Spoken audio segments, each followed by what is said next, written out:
Yes, and always a pleasure. I guess people want to know the million-dollar question about that final play. What were your thoughts, and what did you see? Yeah, it's just a bonehead mistake. That's all I can say. Bonehead mistake. Try to get a little closer for a field goal. Try to put it in my hands instead of leaving it to the kicker and having him just do his job. And I have full trust in Lucas to make that kick. Just try to make it easier for him, and made a bad decision. So I'll leave it at that. Now, along those lines, one thing that happened not this game against the DC Defenders, it happened the game before, which I thought was kind of genius, was that Fred Keiss reminded Jordan Tiamo that, hey, you got a field goal. You don't have to force anything. If you don't see it, just don't throw it. It kind of like a reminder. Would it have been nice if somebody gave you a reminder?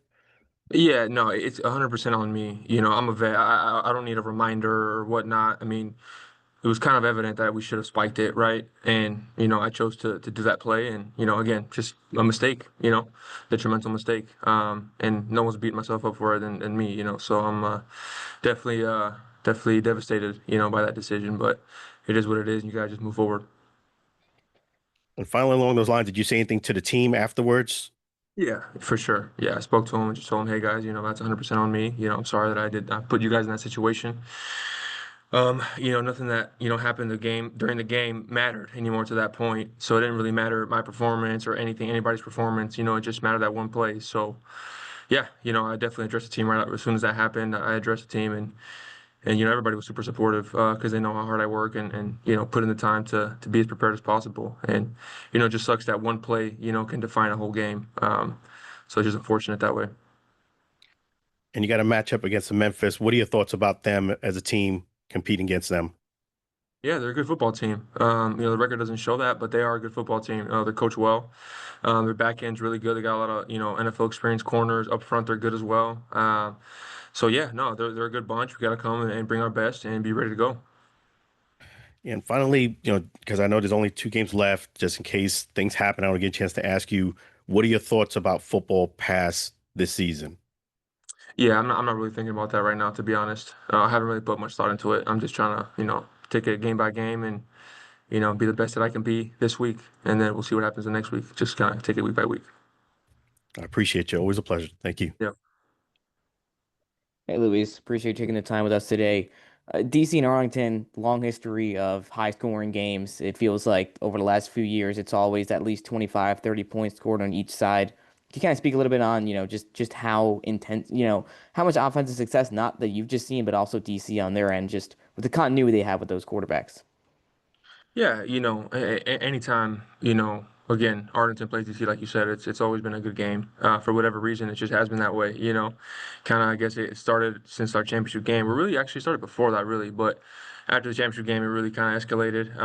And yeah, two high-powered offenses. Jordan's a great quarterback. They got a good offense, good scheme. We do as well. So it just happened, to be that we execute at a high level each time we play each other. Yeah, Jordan commented after the game how every time you and him play each other, it's a popcorn-worthy show. And, he threw for well over 200 yards and a couple t touchdowns. You had 350 yards, which is the most yards you've ever thrown for in a game outside of at a game in the Alliance of American Football 6 years ago. Can Oh, you talk a little nice. bit about just your performance in that game and also just going up against Jordan for your, I believe, 10th time? Really? Wow. 10 times. That make me feel old. But yeah, no, Jordan's a great quarterback, man. Great friend and great player. Always fun to go against him. And yeah, throwing for 350. I mean, guys made plays, man. You guys saw, all the highlights of Tyler Vaughns and Burnett and, all Sal, all these guys that made great plays.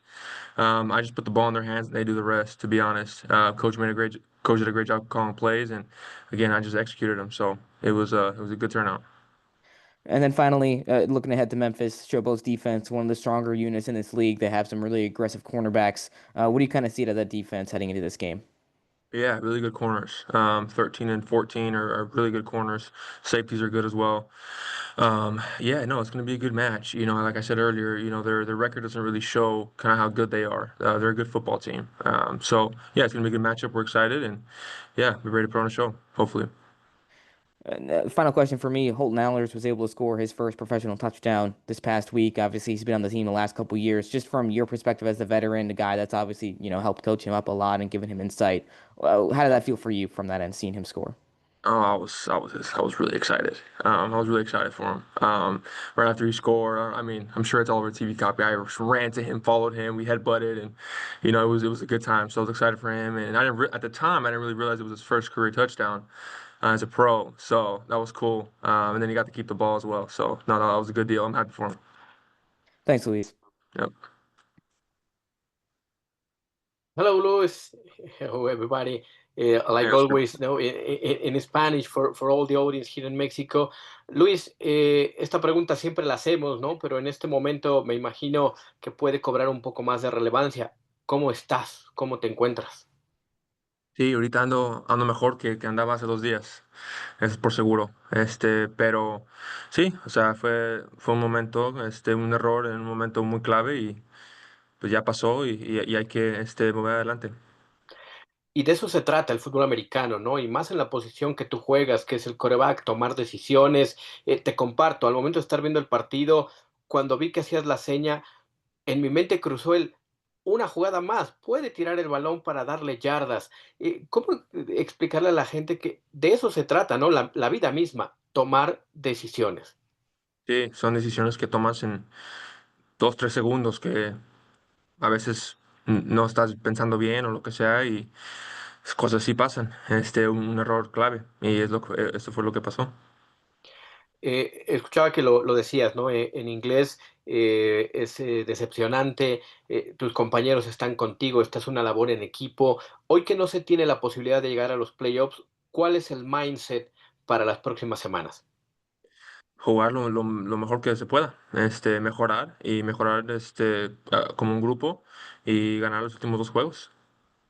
Y ante esta parábola que nos da el fútbol americano, y me gustaría escuchar tus palabras, porque muchos de los seguidores, sobre todo los pequeños, que empiezan, me has escuchado preguntarte muchas veces, ¿no? Porque la trascendencia de este deporte es para las nuevas generaciones también. Hay que levantarse de los momentos complicados que van a estar ahí. Sí, es parte del juego. Momentos altos, momentos bajos y es algo que como quarterback tienes que saber cómo handle esas situaciones. Y fue algo muy difícil, pero ya pasando 2 días ya ando mejor y ahorita nada más es mover adelante y mejorar. Luis, como bien sabes, y esta es una pregunta externa a lo del partido, en México es una gran pasión el fútbol americano, ¿no? Y hay ligas profesionales. A la distancia, ¿cómo has visto el desarrollo, el crecimiento del profesionalismo en el deporte del fútbol americano en México? Sí, va creciendo y va creciendo rápido, en mi opinión, y va a seguir creciendo.